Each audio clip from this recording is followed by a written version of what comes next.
Yesu asifiwe. Andika mifano ya uamsho katika Biblia. Mifano ya uamsho katika Biblia.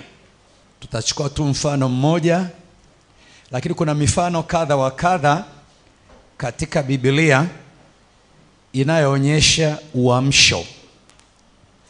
Na kama vile ambavyo nimesha sema toka mwanzo ama kufundisha toka mwanzo ya kwamba uamsho ni wakati Mungu anapoijia tena dunia ama kuwajia tena watu wake. Yaani Mungu hapo nyuma inakuwa kuna ukengeufu. Hapo nyuma kunakuwa kuna jangwa la kiroho. Hapo nyuma kunakuwa na hali ya watu kukengeuka na kuziacha njia na kutenda maovu. Hapo nyuma kunakuwa na hali ambayo ni kama Mungu vile amenyamaza ama hayupo. Kunakuwa na ukengeufu na upotofu na upungufu na mabaya mengi pia kwa watu wa Mungu. Sasa uamsho ni wakati Mungu anapoijia tena dunia ama kuwajia tena watu wake. Ni wakati mambo ya Mungu yanapoamka tena. Yaani mambo ya Mungu yanahuishwa tena. Watu wa Mungu wanahuishwa tena. Kama ni ibada zinahuishwa tena. Kama ni huduma zinahuishwa tena. Sasa naomba nikupe mfano mmoja katika Biblia, mfano wa Elia Mtishbi katika kitabu cha Wafalme wa Kwanza sura ya 18. Nilishasema kwamba uamsho unaandamana na maombi. Uamsho unaandamana na neno la Mungu na utii wa hilo neno. Uamsho unaandamana na ushirika, unaandamana na umoja, unaandamana na ibada, unaandamana na injili, unaandamana na watu wengi kumgeukia Bwana. Lakini pia uamsho unaandamana na utukufu wa Mungu kuja tena. Utukufu ambao umeshaondoka, utukufu ambao ulishaama unarudi tena, na watu wanamuona Mungu wa kweli. Hasa kitabu cha Wafalme wa Kwanza 18, nitasoma tu mistari michache. Mstari wa kwanza unasema, ikawa baada ya siku nyingi. Sema siku nyingi. Ikawa baada ya siku nyingi. Maana yake hapo kabla kuna siku nyingi za watu kukengeuka. Kuna siku nyingi za watu kupotoka. Kuna siku nyingi za watu kumsahau Mungu na kumwacha Mungu. Sasa mstari wa kwanza, ikawa baada ya siku nyingi neno la Bwana likamjia Elia katika mwaka wa 3 kusema, enenda ukajionyeshe kwa Ahabu, nami nitaleta mvua juu ya nchi. Tayari tunaona neno linamjia Elia. Kabla ya uamsho neno utangulia. Maandiko yanasema pasipo neno akikufanyika chochote ambacho kilifanyika. Uamsho wowote unatanguliwa na neno. Mema yoyote ya Mungu yanatanguliwa na neno. Neno likamjia Elia. Kwa tayari tunaona neno, lakini tunamwona mtu pia anayetii. Kwa hiyo kuna utii. Elia anaambiwa na Mungu na Elia anachukua hatua. Kwa hiyo likaja neno la Bwana likimpa Elia maelekezo. Mstari wa 2, basi Elia akaenda ili ajionyeshe kwa Ahabu, na njaa ilikuwa nzito katika Samaria. Hapa tayari kuna mtu anayesikia neno na analitii.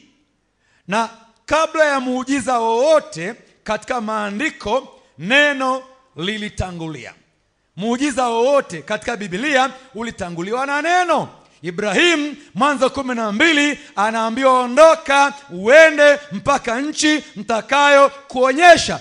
Neno linatangulia alafu utii unakuwepo. Eliya akaondoka. Sura ya 22 ya kitabu cha Mwanzo, Ibrahimu anaambiwa mchukue mwanao wa pekee Isaka, uende katika mlima wa Moria ukamtoe huko kwa sadaka. Neno linatangulia alafu utii unafuata. Ibrahim akachukua hatua. Kwa unapokuja kumwona Isaka anataka kutolewa sadaka, alafu Mungu anatoa muujiza wa mwanakondoo, na pale ndipo neno Jehova Jaire likaanzia. Tayari kuna mtu ametii. Miujiza yote katika Biblia kuna mtu alitii.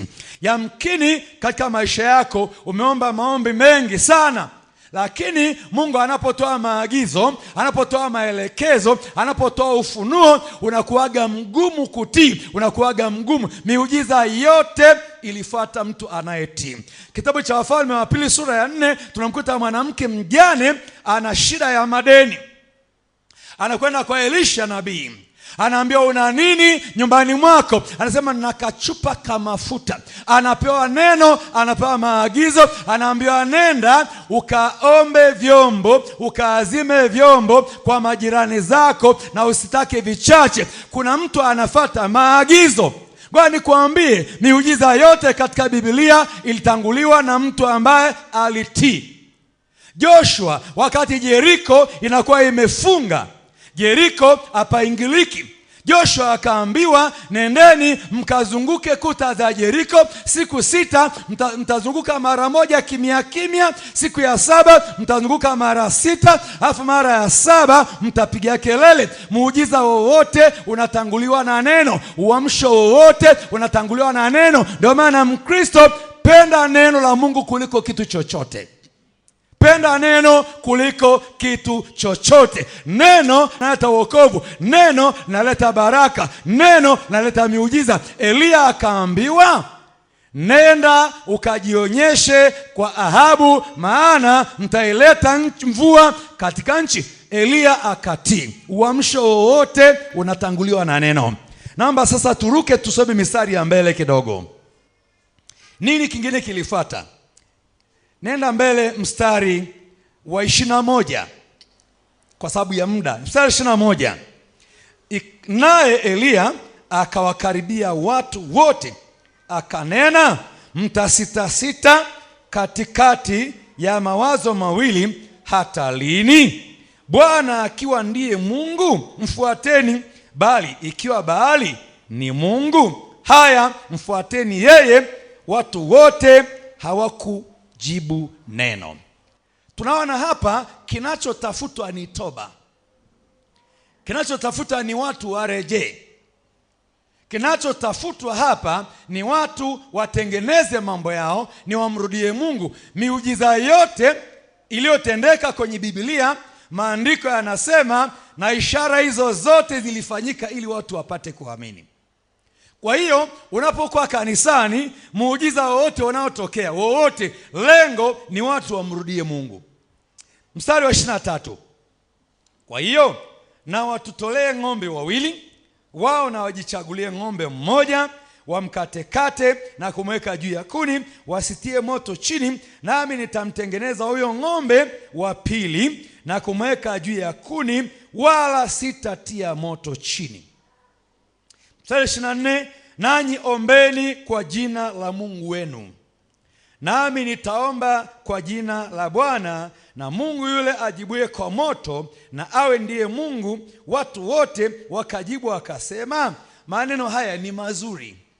Uamsho wowote ulitanguliwa na maombi. Uamsho wowote ulitanguliwa na maombi. Ndio maana kanisa ambalo litaomba Mungu, lazima uamsho utakuwepo, lazima. Maombi hayajawahi kupita hivi hivi. Maombi hayajawahi kumwangusha mtu. Maombi hayajawahi kupotea. Kwa kadi unavyoomba, mbingu zinaweka akiba. Maombi yanatengeneza wingu la kiroho. Maombi, vile ambavyo upepo unatengenezaga mawingu, na vile ambavyo kabla ya mvua yote kunyesha, tafadhali andika, kabla ya mvua yoyote kinachotangulia ni mawingu. Kabla ya mvua yoyote kunyesha, kinachotangulia ni mawingu. Na katika ulimwengu wa roho, kinachotengeneza wingu ni maombi. Ndio maana hata wakisoma kitabu cha Ufunuo ile sura ya 8, maombi ya watakatifu yanapanda kama moshi kwenye kiti cha enzi cha Mungu, yanapanda kama moshi kwenye madhabahu ya Mungu ya mbinguni. Na maombi ya watakatifu yanakusanywaga, ukisoma kitabu cha Ufunuo, yanakusanywa pamoja na uvumba, yanakuwa ni manukato mazuri mbele ya Mungu. Kwa lugha nyingine, kuomba ni kufukiza uvumba. Sasa mstari wa 25, Eliya akawaambia manabii wa Baali, jichagulieni ng'ombe mmoja mkamtengeneze kwa maana kwanza, maana ninyi ndio wengi, mkaliitie jina la Mungu wenu, wala msitie moto chini. Wakamtwaa yule ng'ombe waliyepewa, wakamtengeneza, wakalitia jina la Baali tangu asubuhi hata adhuhuri, wakisema, Baali utusikie. Lakini hapakuwa na sauti wala aliyejibu, nao wakarukaruka juu ya madhabahu walioifanya. 27, ikawa wakati wa adhuhuri, Eliya akawafanyia dhihaka, akasema, mwiteni kwa sauti kuu, maana ni Mungu huyo, labda anazungumza au ana shughuli au anasafiri au labda amelala, sharti aamshwe. Sasa sijakutuma kwenda kudhihaki, sijakutuma kwenda kufanya dhihaka, lakini Eliya, level ya Eliya ya kiroho, kiwango chake cha kiroho kilikuwa kinaruhusu kufanya jambo hilo, kwa sababu alikuwa ni nabii wa kitaifa. Eliya alikuwa akisema neno, Ahabu anatetemeka. Kuna level mtumishi wa Mungu akifika anaweza akafanya chochote. Eliya akawadhihaki, akasema, endeleeni kuomba, maana huyo ni Mungu wenu, ndiye Mungu kabisa. Labda amelala au yuko na wageni ama yuko safari. Anajua kwamba wakishindwa kila kitu, ngoja nikwambie, wakati kila kitu kimeshindwa, huwa Mungu anasikia raha sana kufanya. Yaani kila kitu kimeshindikana, Mungu huwa anasikia raha sana kufanya. Kwa hiyo manabii wa Baali wameomba, wamejikata, wamepiga kelele, wamejigaragaza, hamna kitu kilichotokea. Ndio Eliya anakuja mwishoni. Mstari wa 28, wakapiga kelele, wakajikatakata kwa visu na vyembe kama ilivyo desturi yao, hata damu ikawachuruzika. Ikawa wakati wa adhuhuri ulipopita, walitabiri hata wakati wa kutoa dhabihu ya jioni, lakini hapakuwa na sauti wala aliyejibu wala aliyeangalia. Mstari wa 30, kisha Eliya akawaambia watu wote. Nilikwambia kwamba habari ya uamsho unatakaga umoja. Akawaambia watu wote, nikaribieni mimi. Watu wote wakamkaribia, akaitengeneza madhabahu ya Bwana iliyovunjika. Uamsho wote unatakaga madhabahu iliyotengenezwa. Ni kwa nini madhabahu? Madhabahu ni mahali pa Mungu kushuka toka zamani. Kristo atusaidie. Najua kuna watu wanaopinga mafundisho ya madhabahu. Ngoja nikwambie, sisi tulikuwa ni wapagani. Madhabahu, Mungu wa kweli ni Mungu wa Waebrania. Ndio maana Yesu akamwambia mwanamke Msamaria, akamwambia, ninyi mnaabudu msichokijua, sisi tunaabudu tukijuacho, maana wokovu watoka kwa Wayahudi. Sasa wakina Eliya walijuaga nafasi ya madhabahu. Ibrahim alitengeneza madhabahu kama 5. Popote alipofika alitengeneza madhabahu, kwa sababu Mungu huonekana kwenye madhabahu, Mungu hujitukuza kwenye madhabahu, Mungu hushuka kwenye madhabahu. Hata waganga wa kienyeji wana madhabahu zao. wana madhabahu, wana vinyumba vya majani, wana ngozi ya kenge, wana mambo yao kule wameweka vyungu, wameweka chupa, wameweka mijusi. Ni mahali pa mapepo kushuka na kujidhihirisha. Kwa sababu hiyo usicheze na madhabahu. Halo? Madhabahu inaamua maisha ya mtu. Madhabahu unayoabudu, madhabahu unayotolea sadaka, madhabahu inayokuhudumia, madhabahu, hata neno la Mungu hutoka madhabahuni. Mafundisho ya kujenga, ya kuimarisha, ya kuinua, ya kutia moyo, ya kufariji hutoka madhabahuni. Hata nguvu za Mungu zinashuka kulingana na madhabahu na kuhani wa madhabahu.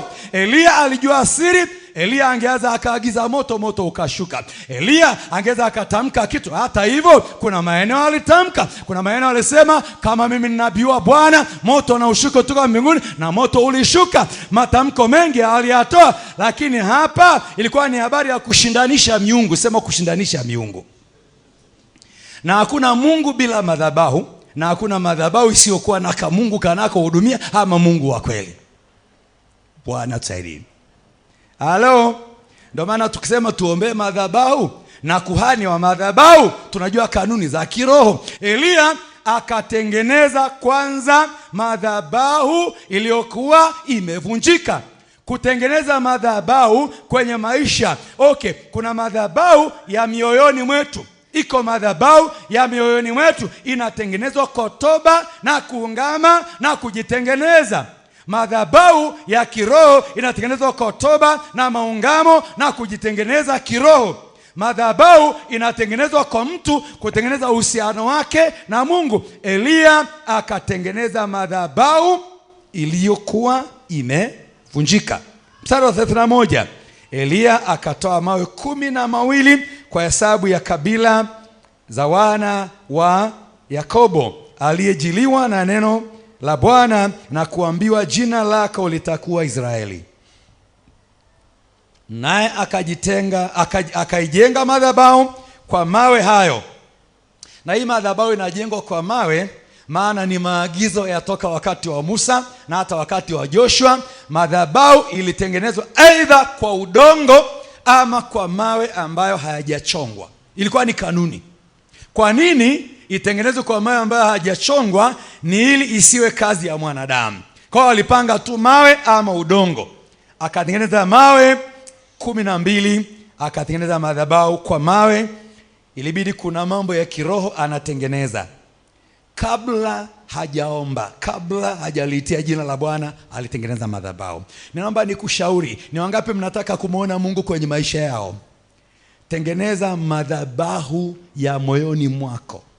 Tengeneza njia zako kabla hujamweleza mahitaji yako. Na wale ambao tumekuwa tukiomba mara kwa mara, na wafundishaga, kama unaomba siku 3, siku ya kwanza dili na toba na utakaso na maungamo. Tengeneza mahusiano yako na Mungu kabla hujapeleka haja zako kwa Mungu. Akatengeneza madhabahu. Kuna mambo mengi pale. Wakamwaga maji. Okay, mstari ule wa 32, akajenga madhabahu kwa mawe hayo katika jina la Bwana. Akafanya mifereji kama wa vipimo 2 vya mbegu ukizunguka madhabahu. Kisha akazipanga zile kuni, akamkata yule ng'ombe vipande vipande, akaviweka juu ya kuni. Akasema, jazeni mapipa 4 ya maji, mkayamwage juu ya sadaka ya kuteketezwa na juu ya kuni. Akasema, fanyeni mara ya pili. Wakafanya mara ya pili. Akasema, fanyeni mara ya 3. Wakafanya mara ya 3. Yale maji yakaizunguka madhabahu, akaujaza mfereji maji. Kinachoendelea hapo ni kuondoa kabisa uwezekano wa hawa watu kusema alificha cheche za moto kwenye kuni. Anaondoa uwezekano kabisa wasipate sababu ya kujitetea kwamba wewe Elia mjanja, wewe hizo kuni zako ulificha moto, ndio maana moto unafanyaje? Anaondoa. Hiyo ni moja. Lakini 2, maji kwenye Biblia ni Roho Mtakatifu. Maji ni Roho Mtakatifu. Kwa hiyo maji kwenye Biblia yanawakilisha Roho Mtakatifu. Ndio maana maandiko yanasema, aya, mwenye kiu na aje anywe chemchemi ya maji ya uzima bure. Isaya 55:1. Kwa anaondoa hiyo, lakini pia maji yanamwakilisha Roho Mtakatifu. Na kuni na nini, kila kitu kina maana yake. Okay, 36. Ikawa wakati wa kutoa dhabihu ya jioni, Eliya nabii akakaribia akasema. Sasa hapa maombi yanafuata. Angalia, maombi yanafuata. 36. Ikawa wakati wa kutoa dhabihu ya jioni, Eliya nabii akakaribia akasema, Bwana Mungu wa Ibrahimu na wa Isaka na wa Israeli, na ijulikane leo ya kuwa wewe ndiwe Mungu katika Israeli, na ya kuwa mimi ni mtumishi wako, na ya kuwa nimefanya mambo haya yote kwa neno lako. Unaona, huu ni unyenyekevu. Lakini pia hapa Eliya hafanyi tu kushindanisha kwamba yeye ni bingwa, yeye ni wa kiroho sana, yeye ni mbabe. Ukisoma haya maneno, pamoja na kwamba Eliya alikuwa ni nabii fulani hivi machachari sana, mtata, sema mtata. Eliya alikuwa ni nabii fulani mtata sana. Sasa jamaa hapa alinyenyekea sana. Soma maombi yake. Anasema hivi, Bwana Mungu wa Ibrahimu na wa Isaka na wa Israeli, ijulikane leo ya kuwa wewe ndiwe Mungu. Sio kwamba mimi ndiye nabii maarufu, nabii si nini. Ijulikane kwamba wewe ndiye nani? Mungu wa Israeli, na ya kuwa mimi ni mtumishi wako, na kuwa nimefanya mambo haya yote kwa neno lako. Sio kwa maslahi yake, sio kwa matakwa yake, sio kwa kutaka kwake, sio kwa ujanja wake. Amefanya mambo haya kwa neno la nani? Haya maombi jamaa anajitoa, mjanja. Hata kama kule kwingine alitamka ni mtata, lakini hapa anajua hapa hii issue ni ngumu hii. Wewe uko katikati ya mashindano magumu namna hii. Ama zako, ama zangu. Hapo inabidi uwe mdogo. Haya, maandiko yanasema unisikie, mstari 37, unisikie Bwana, unisikie, ili watu hawa wajue ya kuwa wewe Bwana ndiwe nani, na ya kuwa wewe umewageuza moyo wafanyeje. Ikifika mahali unataka uamsho, unamtaka Bwana na nguvu zake, usijifanye bingwa, usije na kifua unajigonga gonga. Hapa jamaa sema ijulikane ya kwamba ndiye nani, na unataka watu wafanyeje. Miujiza mingi katika maandiko ni ili watu wamrudie Bwana. Okay. Ndipo moto 38, ndipo moto wa Bwana ukashuka ukaiteketeza sadaka ya kuteketezwa na kuni na mawe na mavumbi, ukayaramba yale maji yaliyokuwemo katika mfereji. Kumbuka, Mungu ni moto ulao. Bwana asifiwe. Mungu ni nini? Ni moto ulao. Na kitabu cha Walawi sura ya 6 mstari wa 9 na mstari wa 13 anasema, moto wa madhabahu uwake siku zote wala usizimike. Moto ndio unaoleta uamsho. Maombi yakiwa na moto, mahubiri yakawa na moto, uimbaji ukawa na moto, maisha yako yakawa na moto, hakuna namna ambayo adui atakuweza. Ndio maana hata akina Petro walipohubiri neno siku ya Pentekoste, Biblia inasema watu wakachoma mioyo yao. Kwa nini wanachoma mioyo? Kwa sababu yale mahubiri yamejaa moto wa Mungu. Mahubiri yenye Mungu yanachoma mioyo. Mahubiri yenye Mungu yanachoma mioyo. Nyimbo zenye Mungu ambaye ni moto zinachoma mioyo. Chochote, utumishi wowote ambao una moto unachoma mioyo. Alafu ikichoma ndipo inageuka, ndipo inabadilika, ndipo inamrudia Mungu, na hilo ndilo kusudi la Mungu. Ukiona watu wanakaa kanisani na maovu yao na madhambi yao na uchawi wao na mawakala wa shetani, ujue kilichopungua ni moto wa madhabahu. Moto ukiwaka vizuri, dhambi haitakaa. Moto ukiwaka vizuri, mapepo hayatakaa. Moto ukiwaka vizuri, mawakala wa shetani duniani hawatakaa. Moto ukiwaka vizuri, kile kinyonge hakitakaa, maana Mungu moto ukiwepo unachoma matakataka yote. Ni maombi yangu ya kwamba maombi yangu, injili yangu, mahubiri yangu, mafundisho yangu ya kugeuze umrudie Bwana. Ndio maana Elia anasema maombi yake ili kwamba watu wamrudie. Ni maombi yangu umrudie Bwana. Ni maombi yangu uache njia zako mbaya. Ni maombi yangu uache Ukristo wa mazoea. Ni maombi yangu uache Ukristo wa kawaida, ubadilike, unyooke, umfuate Yesu kwa moyo mmoja. Yesu asifiwe. Bwana asifiwe. Kwa kanisa linapokuwa moto, watu wananyooka. Unapoona dhambi zimekaa, watu wamekaa na magonjwa, wani kuambie hakuna mahali moto utawaka magonjwa yakae. Hakuna. Kristo asaidie. Niseme nini? Wale waanzisha upentekoste wakina William J. Seymour, alifika mahali hata uso wake huwezi kuutazama.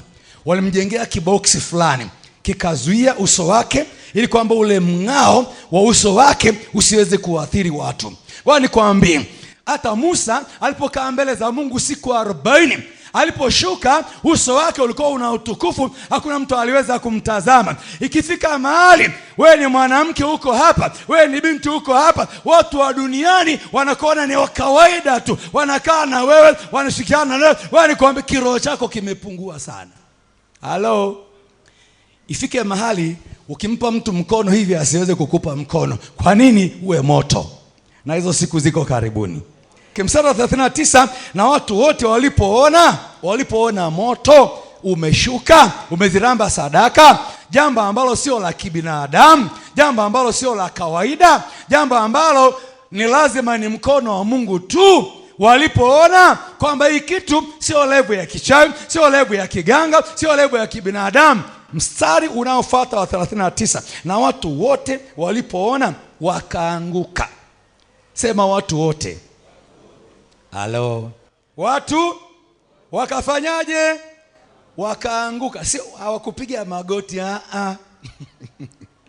wakaanguka uko chini flati. Wakasemaje? Bwana ndiye Mungu.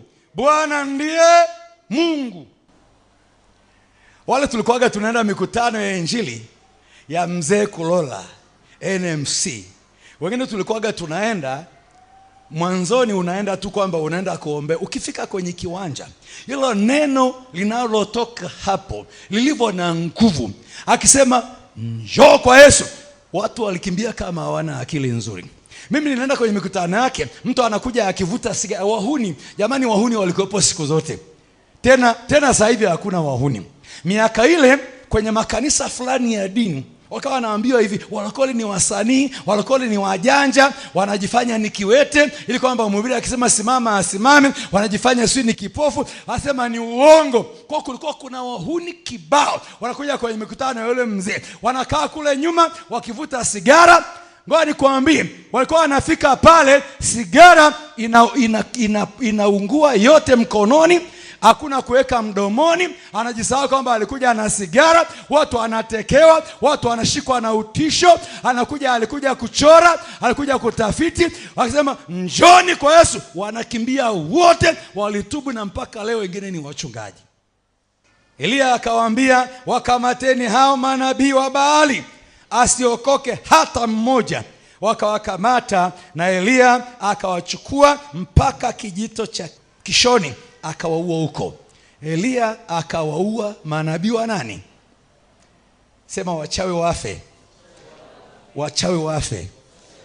Mawakala wa shetani wafe. Wametutaabisha vya kutosha. Wamedhuru kanisa vya kutosha. Wamedhuru watu wa Mungu vya kutosha. Wameleta hata vifo ambavyo havikuwepo. Sasa unajua hii manabii wa Baali kimsingi tu walikuwa ni wachawi. Na ni kwa nini Elia alifunga mvua? Ilifika mahali wanategemewa wao ndio walete mvua, hawa manabii wa Baali. Ilifika mahali wao ndio wanaleta uzao. Kwa hiyo nchi ikawaabudu na kuwageukia. Ilitakiwa awepo mtu mmoja aseme sasa basi. Sasa basi. Ifike mahali watu wa Mungu watawale. Sasa mistari inayofuata, Elia akamwambia Ahabu, haya, inuka ule unywe, kwani pana sauti ya mvua tele. Hapa mvua ilishafungwa miaka 3.5. Ndio Elia anaomba mvua sasa inyeshe, lakini hakutangaza ikaishia hapo. 42, Ahabu akainuka ili ale na kunywa, na Elia akapanda juu mpaka kilele cha Karmeli, akasujudu kifudifudi, akainama uso mpaka magotini. Hii kitu hakuna mtu hata mmoja hapa anaweza kufanya haya maombi ya kuinama uso mpaka magotini. Kama unaweza njoo hapa ufanye. Hakuna. Maandiko yanasemaga uso ukakaa katikati ya nini? Ili ni jitu limeombaga na kuombaga, lina mazoezi. Kwa hiyo anaomba uso mpaka wapi? Biblia zingine zinasema uso ulikaa katikati ya nini? Hii ni staili nyingine ambayo ni ngumu sana. Elia kwa sababu ya kuwa muombaji, wanasemaga hata miguu yake ilikuwa kama kwato za ng'ombe. Magoti ya Elia yalikuwa ni kama kwato za ng'ombe. Elia wanasema hata kutembea kwake atembea kama mtu mwenye matege kwa sababu ya maombi. Mtu alikuwa ni muombaji. Wakati wowote maombi hayajawahi kumwacha mtu wa kawaida. Kwa kadiri utakavyokuwa muombaji ndivyo maisha yako yatakuwa ya tofauti, injili yako yatakuwa ya tofauti, mahubiri yako yatakuwa ya tofauti, huduma yako yatakuwa ya tofauti, ushuhuda wako utakuwa, maombi yako, hata maisha yako yatakuwa ni ya tofauti. Maana maombi yanamletaga Mungu kazini. Maombi yanazishushaga mbingu. Maombi yanazishughulishaga mbingu. Na kwenye ulimwengu wa roho hakunaga kitu kinashindikana kwa mtu muombaji. Hamna hata kimoja. Hata kimoja. Alinama mpaka magotini akaomba. Uso mpaka magotini. Akawaambia mtumishi wake, kwa sasa kwea sasa utazame upande wa bahari. Akakwea akatazama na kusema hakuna kitu. Sema hakuna kitu. Na akanena, enenda tena mara ngapi? Elia anaomba uso mpaka magotini. Mtumishi wake, hebu nenda angalia dalili, kuna mawingu kidogo. Anaomba hakuna. Kama nionge kata tamaa. Kuna watu hata kanisani, sema hata kanisani, ni wakatisha tamaa. Mbona tunaomba lakini hamna? Hawa walikuwepo toka zamani. Elia alimwambia nenda mara ngapi? Maana yake ni hii: maombi ya bidii, maombi ya jitihada, maombi ya kung'ang'ania, maombi ya kudumu, maombi bila kukoma. Uliomba Januari, omba mwezi wa pili, omba mwezi wa tatu, omba mwezi wa 4.